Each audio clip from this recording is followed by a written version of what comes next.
And it's such a small thing to notice that and include that in the article that you send somebody. And now that I am on the editorial side, I pay attention to those kind of things. And if someone has done that with a post, like I said, it literally hasn't happened. I still just 90% nonsense pitches. Someone will ask me, hey, what would be a good topic to write about? And I want to like scream at my computer. And then I know. It's 2018. You don't tell me that. Like, you come to me with some amazing idea of a keyword that I obviously care about or that I haven't hit yet. And yeah, it's, but what's wonderful about that is because everybody else is so terrible, you can stand out. It's still not hard to stand out. Hello, and welcome to the Right Podcast, your source for inspiration in content writing, marketing, and strategizing. Every week, I come on and share entrepreneurial stories, online writing tips, content strategy help, and more to impact your life and habits as a content marketer. Welcome to the show.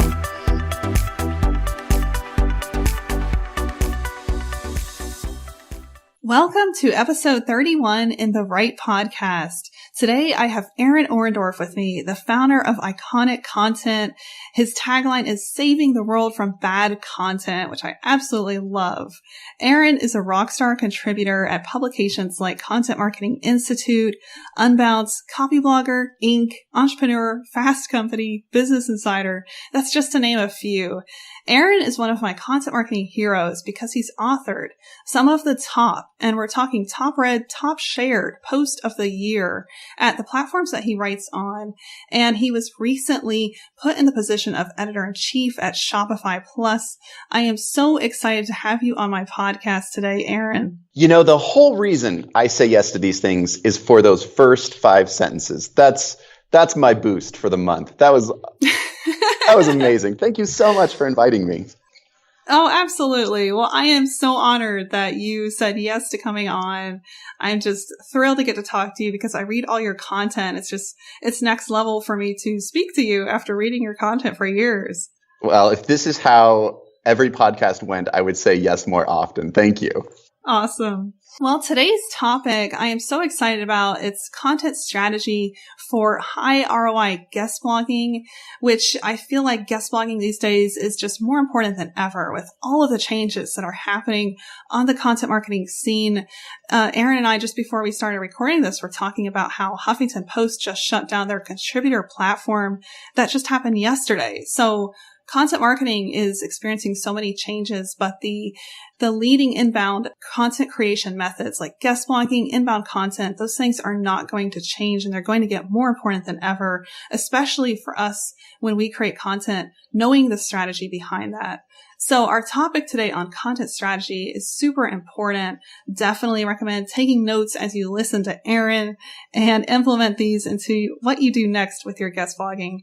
So to start out, Aaron, could you talk to us a little bit about your current position at Shopify Plus and how you became editor-in-chief and just you went from freelance content creation to now being an editor? Tell us a little bit about that. It's a fantastic 2-for-1. And I love that we're talking about guest posting on the one hand, high ROI, and then editorial content on the other, because I built my career through that list of publications that you talked about earlier. That was how I established myself and jumped over a number of the time delays that people will often go through trying to establish themselves as online marketers, online writers, online content creators. So I cut my teeth. I built my career as a pitcher to editors. And now I'm on the complete opposite side of things at Shopify Plus, being that editor-in-chief role where now I'm on the receiving end. And the lessons that connect and overlap those two are, just like you said, absolutely vital. So my backstory, I jumped into content marketing about 4 years ago and really hit the gas with guest posting. I guest posted like a madman for a good 2 years, 95% of which was absolutely unpaid. So a lot of unpaid investment in that. And 2 years ago, I started freelancing for Shopify Plus, fell in love with their editor-in-chief at the time, Tommy Walker, who was a previous editor-in-chief at Conversion XL, where Pep Leja, I think that's how you say his name, built an empire of conversion rate optimization. Tommy was on board, fell in love with him, and then about a year ago, I came on full-time as a content marketer at Shopify Plus. Tommy decided to make a move, and back in October, he left Shopify Plus, and I sort of filled the gap, and 2 months later, got a big old promotion. Wow, that's awesome. That's awesome. So what are your job duties like? Can you tell us a little bit more, as much as you can about what you do day to day as the editor-in-chief? Oh, the delight of now working for a publicly traded company. Yes, what can I tell you? So really, editor-in-chief just basically means all things words. So I'm responsible for setting the editorial calendar, and I take my lead from things like the product team.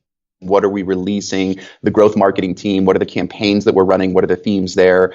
A lot is still focused on old school SEO. How do we rank organically for the keywords that are going to pre-qualify the audience that's coming to something like Shopify Plus? And what's interesting about that, what's really fun about that for me is with Shopify Plus, because it's B2B, because Shopify Plus is essentially the enterprise arm of Shopify. So besides getting confused with Spotify, which happens all the time with my relatives, and I just smile, a lot of people do know about Shopify as an e-commerce platform, but they know a lot more about the 30-day free trial, set up your store, start drop shipping kind of deal versus the people we're talking to, like the Red Bulls, the Teslas, the New York Times, all of which host through Shopify Plus. It's a lot different. And so the strategies behind growth there and how that filters out into content is very niched. And I say it's part of the fun because it's a challenge to create that content, to rank well for that content. It's competitive keywords. And yet it goes right back to that whole saving the world from bad content, because it is amazing how much terrible content gets put out and tries to parade itself as useful. And the thing about writing for an enterprise audience is you will get called on faking it fast. It's a challenge, and it's a wonderful audience to serve. Wow. Wow. I love that they go after those niche keywords. That's something that, I've done for the last 6 years, and I'm a huge proponent of, because if you find the right keywords, everything from there gets so much easier. But it's really hard to sit back and make sure that's one of the first steps you take with content creation. So I love that that plays such a big role. The first interview I had when I was moving into the full-time role was with Hannah Abaza. And Hannah is an absolute rock star. She was head of content over at Uberflip for a while. And now she came over to Shopify Plus about a year ago. And I'm really good at making popular content. Like the things you talked about early on, some of those giant posts that are guest posts that do build up your personal brand. Absolutely amazing for that sort of stuff and lead generation as a freelancer. That's the real big ROI of guest posting. Like, you're not going to get a lot of traffic, but if you get the right traffic and you're able to throw a bunch of logos on your homepage and get some really nice endorsements from big name people, that pays off huge when you're actually trying to get somebody to sign on a dotted line and pay you to write words for them. I had this interview, and Hannah basically kind of asked me, what are my superpowers? And then she said, so I talk about all this like, oh, I can make popular content. I'm so good at all these things. And she basically said, yeah, I don't care about that. No, she wasn't that harsh at all, but that's how I heard it. She said, I want the least amount of traffic for the highest number of leads. And it was one of those moments. Yeah, wow. It was like mic drop. Can I replay the question and use that as my answer? And the wisdom of that, what you're talking about with keywords, especially niche keywords, is, man, it's so easy to get lost in the deluge of traffic and shout outs and social shares. And all that can be good for a certain goal. But when it comes to actually feeding the bottom line, lead generation, that's not the game. Oh my gosh. Music to my ears. Right? Yeah. That's so true, because that has fueled, Yeah, it's exactly true. That's fueled our bottom line at my agency, not just like, creating content that's in the top 3 on Google. That's great. But in the end, we want sales, and that finding that perfect keyword, creating content that ranks for that keyword, that will bring in a lead that's ready to put down 5 figures. Yes. So quickly, it just qualifies them, that nature of that type of inbound content. Mm-hmm. So that's crazy how your career took such a turn though. Yeah. And it's Wow. learning to apply some of the same lessons early on with guest posting that they still work. You've just got to figure out the right way to re-engineer the process. Like, one of the ways that I was able to write some of those really big posts on the mainstream publisher sites was I am just voracious with outreach and connecting with people and stalking them on social media and finding out who they're connected to, researching them, sharing their stuff, commenting on their stuff. I will stalk people online. I'm still not above it. I'm absolutely down for that. I love how you admit it. All with the idea I generate enough goodwill that I get them to give me an original contribution that's meaty. So my favorite tactic when I was guest posting to really light up editors and make them happy, because the thing that makes them happy is traffic, because everything's generated by ads. So if you write a post for them that gets a ton of shares and a ton of traffic, they're overjoyed. They'll let you do what you want from then on. The main way I was able to do that was through roundup posts that didn't look like roundup posts, because roundup posts have such a pejorative bad name. And it's because a lot of the times, the 100 people you should follow on Twitter nonsense, where basically you're just copy and pasting their profile pic and a cobbled together version of their LinkedIn profile and their Twitter profile into a giant list with a link to something. It used to work, and it just doesn't anymore, and it's white noise and it's lame, and I could care less when someone actually does it for me. The roundup posts that don't look like roundup posts are really getting specific about questions that resonate with those authorities, so that as soon as you hit publish, you've got 10 to 20 to 30 people inside this article that are like a free army. And that same approach can work in any niche, as long as you understand it enough to ask the 1 or 2 right questions to the contributors themselves. That, I think, is like my one big secret superpower that opened both doors. I love that. That is such a good, unique angle. You really dug down deep, which I love. That's what it's all about with good content that sticks at the top. Is how deep can you go? What's your unique angle? That really is a good opener to our next question, which is more about the ROI of guest blogging and how to get the attention of an editor to where they're like, yes, I want you to blog because you're amazing. And how do we get there with our guest blog content? So that's one really excellent way to do that. Is there any other like secret hacks or just go-to methods that you would recommend when it comes to high ROI guest blogging? It's not really a secret hack. In fact, I don't think it should be a secret. It should be obvious, but it is heartbreaking how few people actually do this. And all it is research one publication at a time. And by research, I mean find out through something like BuzzSumo, what are the most shared articles of the last month, of the last 6 months, of the last year? What do those most shared articles have in common as far as word count goes, use of images, and headlines? Right? And that's going to tell you exactly how to reverse engineer a popular post on one specific site. Love that. Then the next step to that is what opened doors for me on the guest posting side of things was I don't think I ever sent a quote unquote pitch.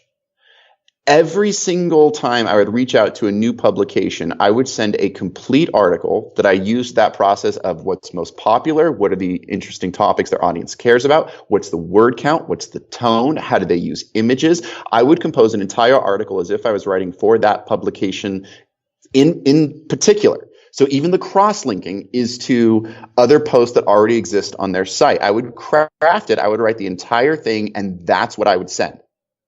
Now, that doesn't that doesn't always work, but that's how I got into Entrepreneur, how I got into Success.com, how I got into Mashable with cold emails, how I got into Fast Company with a cold email to an editor. Was here is an entire article tailored just for your publication that matches your audience. You're welcome.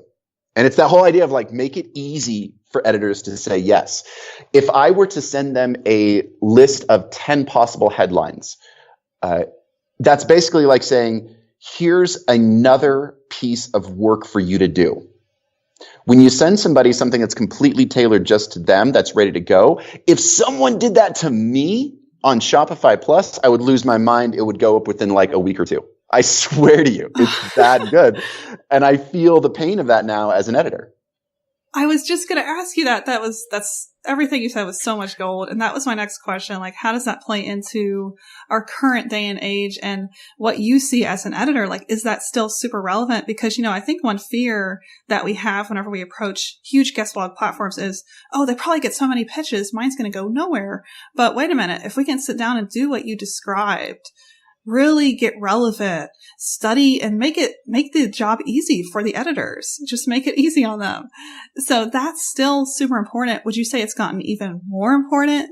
Absolutely, especially as guest posting is getting a lot more policed now.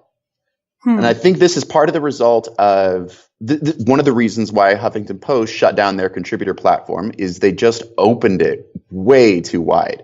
And it ended up being like Medium. You could just get an account and anybody could write anything. And yeah, some of the posts weren't indexed, which was kind of lame. So nobody could find your post, even if they searched for the exact headline.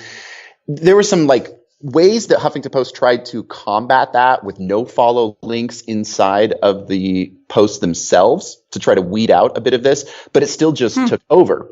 So now there's more editorial oversight than ever. Which is why composing something for that specific publication is so important and vital. Because to cut through that noise, now that the sort of contributor platform faucets are getting turned off, is you've got to go through the gatekeepers. Wow. Well, going back to the steps you described, going to BuzzSumo, looking at the anatomy of most shared content, that is how I've done all of my guest blog content. That's why I was writing every word you said. I'm like, that's how I do it. Yes. It's just, and like you said, it's obvious, It's out there waiting for you. If you're writing for Lifehacker and you look at like Lifehackers, like any of their posts, you'll see right away, even subtle things like they don't use numbers in their subheadings. None of their H2s or H3s have numbers in them. They also don't use title case. And it's such a small thing to notice that and include that in the article that you send somebody. And now that I am on the editorial side, I pay attention to those kind of things. And if someone has done that with a post, like I said, it literally hasn't happened. I still just get 90% nonsense pitches. Someone will ask me, hey, what would be a good topic to write about? And I want to like scream at my computer. And then like, I know. And you're like, it's 2018. You don't tell me that. Like you come to me with some amazing idea of a keyword that I obviously care about or that I haven't hit yet. And yeah, it's, but what's wonderful about that is because everybody else is so terrible, you can stand out. It's still not hard to stand out. True. And that's where the gold is, because I think that's the fear behind, well, I don't want to approach, I don't want to waste my time, I don't want to invest my time. There's still a chance, even today, with all of the content creators on the scene. Maybe there's more of a chance, like you said, because it's not being done. I love that. Yeah. I love that opportunity factor. Well, and the great thing about the way I approached it was, yes, I would put in a ton of effort to write for Entrepreneur. And then if Entrepreneur said no, well, I could tweak it, formalize it a little bit, rework the links inside of the article that I put together for Business Insider. And if they said no, then I could take it over to Inc. And each time, all I was doing was I'd put all the work into the original article for the one publication. And then with each no, it'd get a little bit better. And I might adjust the word count and the use of images and the links. But that was like a 30, 45-minute exercise. And then bam, it was ready to go to the next one. And I basically had a list of here are the here's how hard it is to get into these different publications. So I just roll through with the hardest first. And I've had like 2 articles over this entire 4-year period that never went anywhere. Wow. That's amazing how well that worked. I'm just sitting here like listening to you in awe. I'm lazy. That's really all it comes down to. I don't want to write something and not have it go somewhere. I want to repurpose and reuse it. And especially if it's really good. It's worth that.